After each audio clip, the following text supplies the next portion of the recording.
안녕하세요. 안녕하세요. 반갑습니다. 네, 간단한 소개 먼저 부탁드리겠습니다. 예, 저는 고대 국제학부 교수이고요. 그리고 휴먼아시아라는 NGO를 2006년에 만들어서 지금까지 운영하고 있고요. 그리고 UN 지금 자유권위원회 위원으로 활동하고 있고, 이제 올해 3월에 또 위원장으로 선출돼서 위원장으로 활동하고 있습니다. 서창록입니다. 반갑습니다. 네, 반갑습니다. 네, 그러면 다음 질문 여쭤보겠습니다. 네, 휴먼 아시아의 대표로서 다양한 개발 협력 사업에 참여를 해주셨잖아요. 휴먼 아시아 활동에서 약간 기억에 남는 그런 에피소드가 있다면 공유해 주시면 감사하겠습니다. 예, 휴먼아시아는 아시아 지역의 인권 보호 체계를 만들겠다는 목표를 가지고 있는 단체인데요. 아시아 지역이 뭐라 그럴까요? 경제적, 사회적 인권을 보장받지 못하는 사람들이 많아서 그런 개발 협력 사업을 통해서 어떤 경제권 같은 것도 보장시켜 줘야 기반이 마련될 수 있다. 그런 차원에서 이제 개발 협력 사업을 많이 하는데, 제가 제일 기억나는 것 중에 하나는 그 인도의 그 차크마족이라고 방글라데시에서 온 난민들이 꽤 많이 있습니다. 그러니까 우리 한국에도 지금 차크마족이 한 200명 정도 들어와서 김포에서 이 마을을 만들어서 이제 모범적으로 활동하고 있는 난민인데, 우리 휴먼아시아에서 오랫동안 한국에 있는 차크마족을 도와줬어요. 여러 가지 지원 활동을 하고 있는데 도서관도 지어주고 그런데 인도에 있는 자기네 차그마족이 너무나 삶이 어렵다. 그래서 제가 한번 방문을 하러 인도에 갔었습니다. 방글라데시의 원주민인데 방글라데시에 차별을 받아서 이제 전 세계로 이제 가는 그런 이제 족입니다. 인도에서는 한 4만 명 정도가 아루나찰 프라데시라는 그 주에 가서 마을을 만들어 살고 있어요. 근데 재밌는 게 난민으로 중앙정부에서는 인정을 해줘서 난민촌을 만들어서 하고 살고 있는데, 아르나찰 프레데시라는 주에서 차별을 합니다. 그래서 시민권을 보장하지 않고 어떤 지원도 해주지 않고 그냥 그 동네에서 그냥 자기들이 자급자족하면서 살고 있어요.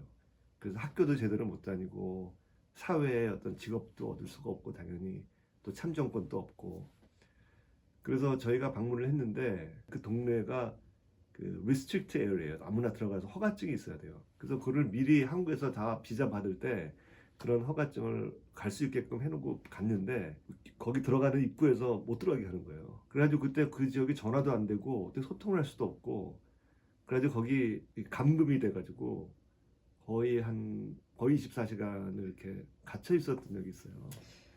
그래가지고 뭐 음식도 없고 그래가 너무 배고프고 그랬는데 그래서 겨우 어떻게 소통이 돼가지고 들어가게 됐는데, 그 들어갈 때 보니까 들어간 사람 이름을 기록하게 돼 있는데 제가 대한민국 서창록이라고 이렇게 적었더니 그 동네에 들어간 최초의 외국인이라고. 그러니까 외국인이 한 번도 거기에 들어간 적이 없는 거예요. 그래서 들어가서 하루를 민박을 하면서 그 동네를 봤는데 너무나 불쌍하더라고요. 상하수도 제대로 안 돼 있고 아무도 관심을 가지는 사람이 없는 거예요.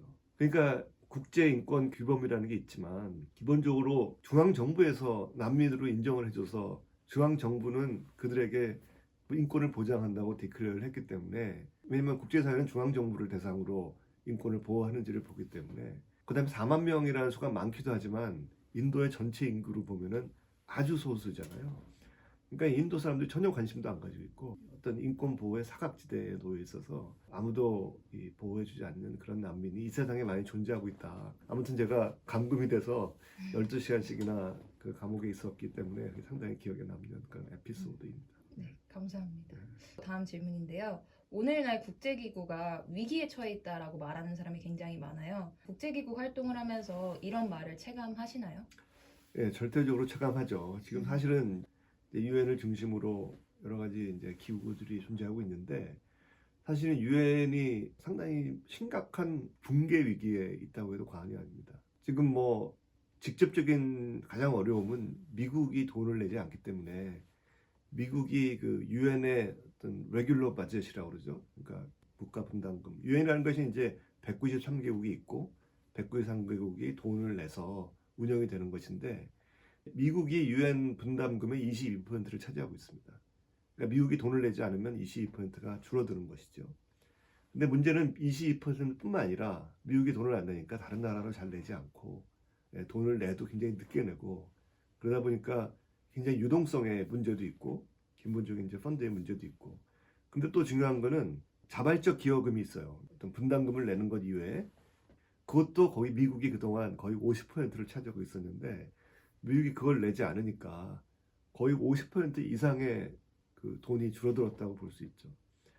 근데 저는 개인적으로 그거보다도 더 근본적인 문제는 그러니까 유엔이 가지고 있는 어떤 가치, 정신, 그러니까 우리가 얘기하는 세계 평화, 인권 보호, 그리고 개발 협력 이 어떤 세 가지의 어떤 유엔의 어떤 가치는 그대로 존속하고 있지만 그것을 이루기 위한 방식, 운영 방식 이거는 사실은 생명력을 다했다 이렇게 생각합니다. 그러니까 2차 세계대전 이후에 승전국들이 중심이 돼서 이제 유엔을 만들었는데 그때 만들었을 때의 어떤 운영 방식이 지금 80년이 지난 지금 제대로 작동하지 않고 있다. 그래서 그거를 근본적으로 바꾸는 노력이 없이는 유엔이 계속적으로 지속 가능하게 발전하기 굉장히 어려운 상황이다라고 생각하고 있고요. 조금 더 말씀드리면 여러 가지의 문제가 있지만 가장 근본적인 제가 볼 때는 근본적인 문제는 그러니까 아까도 말씀드렸지만 2차 세계대전 이후의 승전국들 그러니까 지금 5개의 상임이사국이 있잖아요. 미국, 러시아, 중국, 프랑스, 영국이 사실은 다 2차 세계대전의 승전국들이거든요.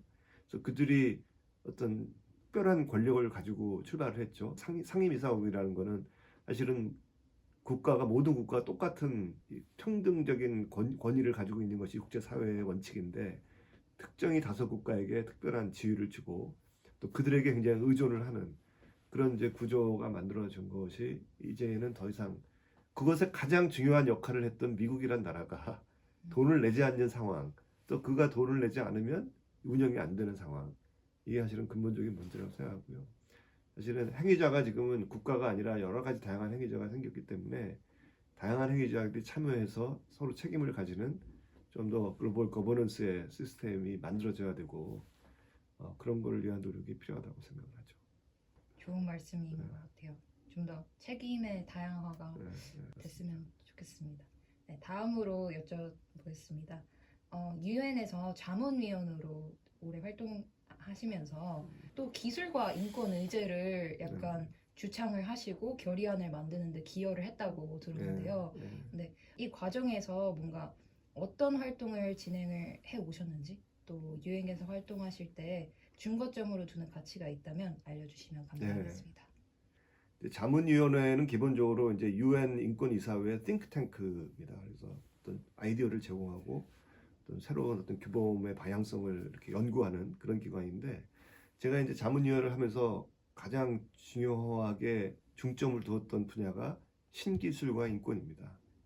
그러니까 아까 말씀드렸던 것과 연관성이 있는데 유엔이 운영에 있어서 지금 80년이 지나면서 새로운 운영 방식이 필요한 것 같이 사실 인권에 있어서 우리가 인권을 보호하는 지금 현 체제가 새로운 디지털 시대에 지금의 운영 체제가 맞지 않기 때문에 이 새로운 디지털 기술로 야기되는 여러 가지 인권 문제가 무엇인지 파악해보고 그것을 보호할 수 있는 어떤 메커니즘을 만들어야 된다는 게 저의 생각입니다.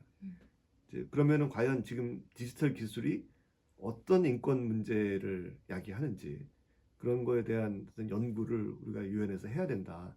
그렇게 주장을 해서 결의안을 만들게 됐고 또 결의안을 통해서 연구를 한 2년 동안 진행을 해서 2019년에 이제 제 보고서를 제출을 했습니다.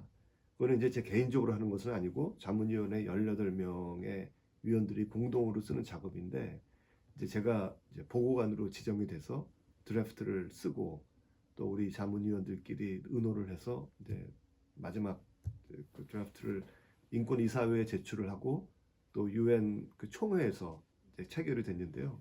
그때 그 보고서가 굉장히 중요한 보고서가 지금 돼 있습니다. 그래서 우리가 팬데믹을 거치면서 또 AI가 또 갑자기 이렇게 막 그 등장하면서 이 이슈가 너무너무 중요한 이슈가 됐거든요. 근데 제가 사실 처음에 2016년에 이렇게 이걸 시작할 때는 별로 관심이 없었어요, 사람들이. 근데 저는 이게 미래에 굉장히 중요한 것이다. 그래서 그런 그 보고서를 작성하게 됐고, 근데 아직도 문제는 그런 보고서가 있고 논의는 많이 하고 있지만 이런 AI와 어떤 신기술로 일어나는 여러 가지 인권 문제에 대해서 어떻게 우리가 메커니즘을 지금 현재의 제도를 바꿔나가야 되는지 저는 제도가 바뀌어져야 된다 생각하거든요. 그러니까 마치 이걸 비교하면 유엔 전체가 현재 운영 방식을 계속 가지고 있으면 살아남을 수가 없는 것 같이 지금 유엔의 인권 제도도 이 미래에 다가오는 미래도 아닙니다. 이제는 현재 일어나는 이런 AI가 이제 만들어내는 인권 문제들 이런 거에 대해서 보호하고 예방하기 위한 시스템으로 바뀌지 않으면 인권 보호가 되지 않는 그런 것이라고 생각해서 그런 그 주장을 많이 하고 그런 역할을 좀 많이 하고 있습니다. 네, 마지막으로 평화 민주주의 그리고 지속 가능한 발전에 기여하고자 하는 그런 학생들이 국제학부에도 많고 사실 저희 민주화 운동 기념 사업회에도 되게 많아요. 이런 국제 협력에 관심이 있는 청년들에게 전하고 싶은 메시지가 있으실까요? 예, 뭐 많이 있는데요. 지금 그런데 관심 있는 소위 이제 글로벌 국제적인 공동선 이런 것을 위해서 일하고자 하는 학생들이 많다고 그러는데 사실은 훨씬 더 많아져야 됩니다. 지금보다는. 지금 한국의 젊은 학생들의 공부를 잘하고 엘리트들이 점점 상대적으로 사실은 조금 더 영리를 추구하거나 그런 것에 좀 더 많이 가고 있다 그런 생각이 들고요. 한국이 이 정도의 선진국이 됐으면 사실 어마어마하게 빠른 발전을 통해서 세계의 선진국이 됐고 그만한 어떤 책임감이 있는 국가가 됐음에도 불구하고 그런 국제 문제에 대한 관심이 별로 없다. 그래서 훨씬 더 좀 많아졌으면 한 생각이 있고 또 그런 생각을 가진 학생들이 또 젊은이들이 뭐를 해야 되는지 잘 모르는 것 같아요. 그런 젊은이들도 꿈이 너무나 커요.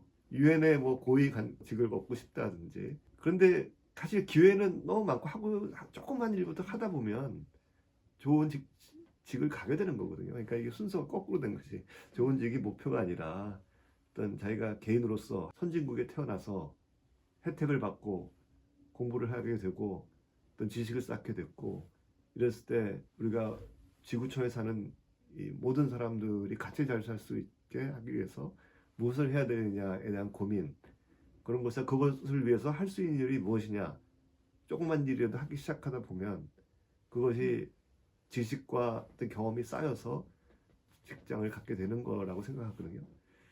뭐 여러 가지 NGO라든가 또 국제기구도 다양하잖아요. 그런 국제기구에서 한국의 이런 유능한 젊은이들을 많이 필요로 하고 있습니다.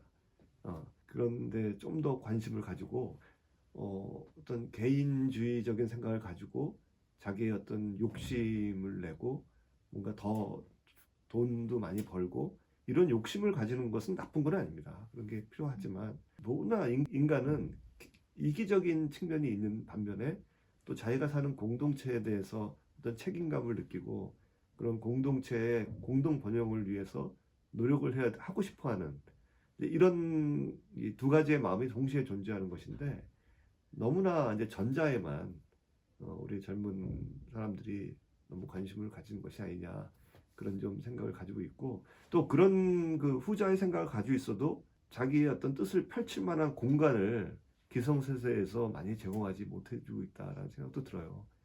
그래서 저는 좀 그런 역할을 좀 앞으로 좀 더 하고 젊은 사람들이 좀 국제사회에서 인류 공동체를 위해서 일할 수 있는 영역을 좀 많이 넓혀주는 기회를 더 많이 제공해주는 그런 역할을 좀 하고 싶으니까 관심을 가져줬으면 좋겠습니다. 네, 알겠습니다.